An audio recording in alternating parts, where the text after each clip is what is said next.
Hello student. Next topic we have after atomic size, ionization enthalpy and electronegativity, that is electron affinity or electron gain enthalpy. What is this? Suppose a atom, आपके पास कोई भी atom है that will gain से electron, एक electron gain करते हैं, ए negative में convert हो जाएगा और जो एनर्जी आपके बाहर निकलती है उस एनर्जी को इलेक्ट्रॉन एफिनिटी बोलते हैं। यानी कि एनर्जी रिलीज डेफिनेशन क्या होगा? एनर्जी रिलीज्ड व्हेन आइसोलेटेड यानी कि neutral atom gains an electron.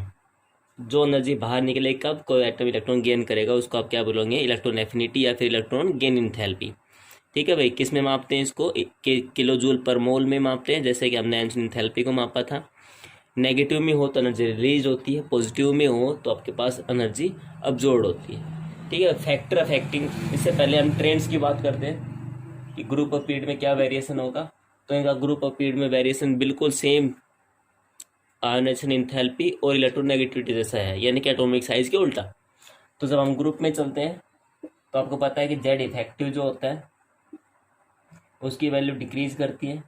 इसका मतलब साइज आपके पास इंक्रीज करेगा, और साइज इंक्रीज करेगा इसका मतलब आपके पास इलेक्ट्रॉन एफिनिटी जो है वो भी आपके पास डिक्रीज कर जाएगी। क्योंकि पीरियड की बात करें तो जेड इफेक्टिव बढ़ता है, जेड इफेक्टिव बढ़ता है तो साइज आपके पास इन छोटा होता है, ये हम पढ़ चुके हैं। तो यहाँ पे इलेक्ट्रॉन एफिनिटी की वैल्यू भी इंक्रीज कर जाएगी। तो बिल्कुल सेम ट्रेंड है जैसा कि इलेक्ट्रोनिटी और आयनिक इंथैल्पी में थे, यानी कि साइज का उल्टा हम इसको बोल सकते हैं। मतलब यहाँ से दो बातें और भी क्लियर होगी। पहली बात, जब हमें इनके फैक्टर अफेक्टिव पढ़ने हो तो यहाँ से हमें एक चीज़ दिख गई है कि जेड इफेक्टिव के डायरेक्टली प्रोपोर्शनल होगा, क्योंकि ये भी इंक्रीज है ये भी इंक्रीज है। लेकिन अगर हम साइज में देखें तो उसमें उल्टा है, तो आपके पास साइज के केस में ये इनवर्सली प्रोपोर्शनल हो जाएगा। तो ये सब आपके पास इसमें रहता है। तो दो तो फैक्टर हमें पता चल गए। नेक्स्ट बात क्या है कि भाई मान लेते हैं हम कोई नोबल गैसेज है। अब नोबल गैसेज में तो फुल्ली फिल्ड रहता है, तो क्या वो इलेक्ट्रॉन गेन करेंगे? क्यों करेंगे भाई? स्टेबल पहले से इलेक्ट्रॉन गेन करके अनस्टेबिलिटी में थोड़ी जाएंगे। कोई भी चीज़ हो स्टेबिलिटी तरफ भागती है, अनस्टेबिलिटी तरफ नहीं।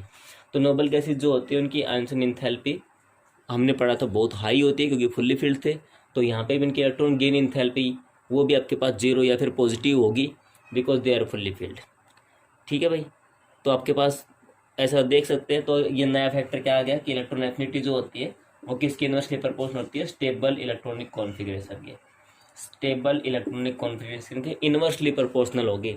यानी कोई भी चीज़ फुल्ली फिल्ड है, हाफ फिल्ड है, तो उनका एक्टिव इलेक्ट्रॉन एफिनिटी कम होगा, जबकि आयनिक इंथैल्पी डायरेक्टली प्रोपोर्शनल था। आपने देखा था इसको कि नाइट्रोजन का एक्सेप्शनली ज़्यादा हो गया था, क्योंकि वो हाफ फिल्ड हो गया, स्टेबल हो गया था। ठीक है भाई, फिर आपके पास ये सब चीज़ें रहने के बाद ये ध्यान रखना आपको नोबल गैसेज का जीरो होगा या फिर आपके पास पॉजिटिव होगा। ऐसे ही मैग्नीशियम बेरिलियम जैसा, तो मैग्नीशियम बेरिलियम जो आपके पास एलिमेंट है उनकी भी ऑलमोस्ट जीरो रहेगी, क्योंकि वो भी आपके पास हाफ कम्प्लीटली फील्ड है। ऐसे ग्रुप में आपके पास बात करें तो आपके पास तीन एक्सेप्शनल क्वेश्चन है यहाँ पे भी। अगर आप ग्रुप की बात करते हैं तो तीन एक्सेप्शनल है। सो हमने पहला क्वेश्चन देखा कि जो नोबल गैसेज होती है, जो नोबल गैसेज है उनकी जीरो या फिर पॉजिटिव में रहेगी। ठीक है भाई, इसी तरह आपके पास एलिमेंट जो कम्प्लीटली फील्ड है, मैग्नीशियम बेरिलियम, इनकी ऑलमोस्ट जीरो रहेगी। ओके, एक्सेप्शनल क्वेश्चन आपके पास क्या है कि फ्लोरीन जो होता है उसकी कम होती है बजाय क्लोरीन की। ठीक है भाई, एक्सेप्शनल क्वेश्चन क्या है? फ्लोरीन जो होता है उसकी कम होती है क्लोरीन से, आपके पास इलेक्ट्रॉन गेन एंथैल्पी। ऐसे देखो, ये सेम कार्बन की सिलिकॉन से कम होती है, नाइट्रोजन की फॉस्फोरस से कम होती है, ऑक्सीजन की सल्फर से होती है। मतलब ये आपके पास देखेंगे सेकंड पीरियड के एलिमेंट है सारे के सारे। तो इसका रीजन क्या होता है? इनका साइज छोटा है। देखो इन एलिमेंट का सिर्फ ये क्वेश्चन ज़्यादा बनाती है, मैं इसको पहले हाईलाइट कर देता हूँ। ठीक है, इसका साइज आपके पास छोटा है, साइज छोटा है, इसका मतलब हम ऐसा बोल सकते हैं कि इसके अंदर इलेक्ट्रॉनिक रिपल्सन ज़्यादा है। भाई छोटे साइज के अंदर इलेक्ट्रॉन तो है, इसके अंदर 7 इलेक्ट्रॉन है आपके पास आउटर में, और छोटा सा साइज तो रिपल्सन ज़्यादा हो जाएगा, तो इलेक्ट्रॉन रिपल्सन ज़्यादा है। तो अपने इलेक्ट्रॉन एफिनिटी में क्या करना होता है? इलेक्ट्रॉन गेन करवाना होता है इसको। इसके पास पहले रिपल्सन बहुत है, साइज छोटा होने के कारण, और इलेक्ट्रॉन बाहर डालेंगे और रिपल्सन बढ़ जाएगा, तो इसकी स्टेबिलिटी घट जाएगी। तो एडिशन ऑफ इलेक्ट्रॉन जो होता है, स्टेबिलिटी डिक्रीज, या हम ऐसा बोल सकते हैं कि एडिशन ऑफ इलेक्ट्रॉन जो है वो डिफिकल्ट हो जाता है।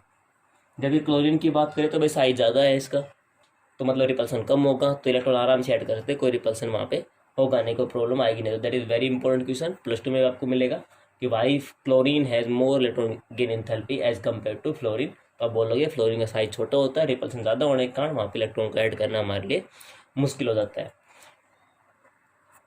अगर हम पीरियड में देखा था, पीरियड में इलेक्ट्रॉन एफिनिटी बढ़ी थी, ग्रुप में डिक्रीज हुआ था। अगर पूरा पीरियड का पूरे की हाल देखें, अगर पूरा पीरियड हम कवर करने की कोशिश करें तो वैसे ज़्यादा होती है ग्रुप नंबर 17 की, सबसे ज़्यादा हुई ग्रुप नंबर 17 की, फिर आपके पास ग्रुप नंबर 16 की, फिर ग्रुप नंबर 14 की, ग्रुप नंबर 15 की।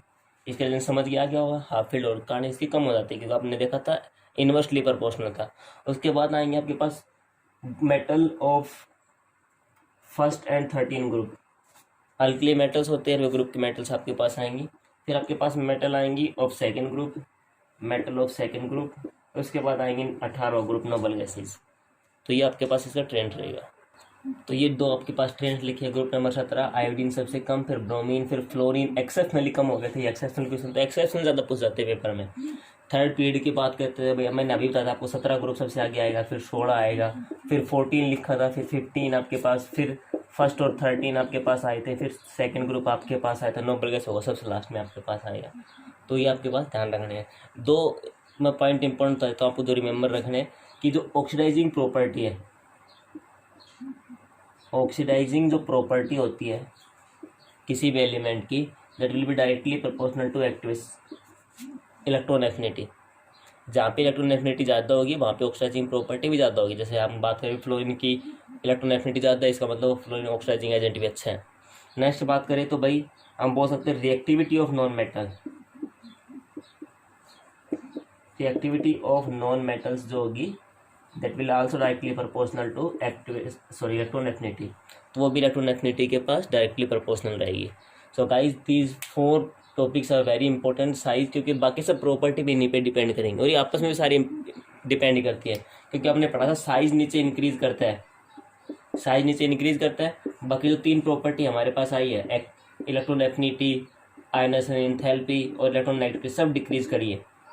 इस साइड साइज आपके पास डिक्रीज हुआ था, बाकी सब प्रॉपर्टी इंक्रीज, तो साइज की उल्टी है आपके पास ये। तो इनको ध्यान रखना है। जो भी एक्सेप्शनल क्वेश्चन है जैसे इसमें हमने पढ़े हैं, बाकी हर ग्रुप में जो पढ़ते हैं उनको थोड़ा सा आपको रिमेंबर रखना है।